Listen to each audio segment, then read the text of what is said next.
Bandeko mbote, mbote, mbote. Bandeko ado, je caressais le rêve de rencontrer JR. JR Ewing, Bobby, Sue Ellen, Pamela. Bref, South Fork, Dallas. Oh, Dallas. Dallas. Et donc, un jour, adulte, j'ai finalement eu l'occasion de me rendre à Dallas.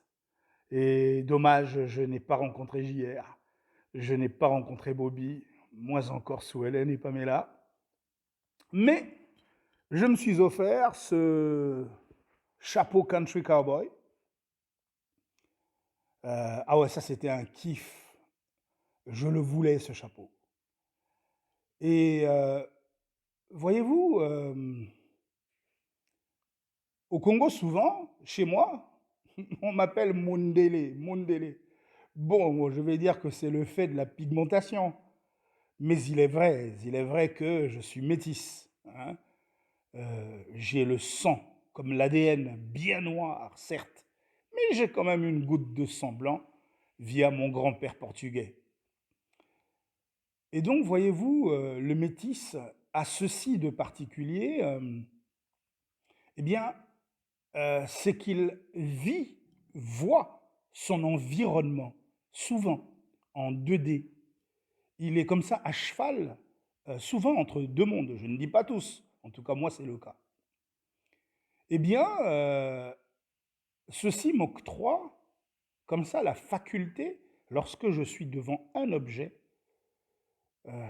lorsqu'il est occidental, eh bien, comme ça, au toucher, à l'œil, de pouvoir le tropicaliser. Et lorsqu'il est de chez nous, pouvoir le transformer simplement.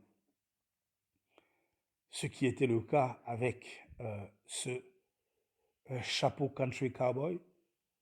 Autant je me suis vu en JR, Sue Ellen, you caused me enough humiliation. Bon, c'est quand même.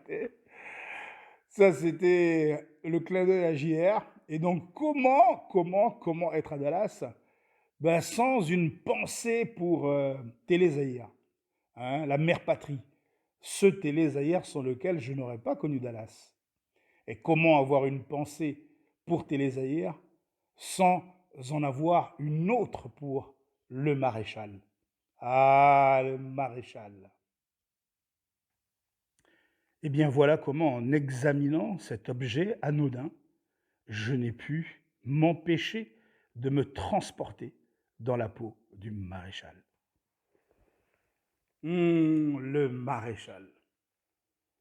Sacré maréchal.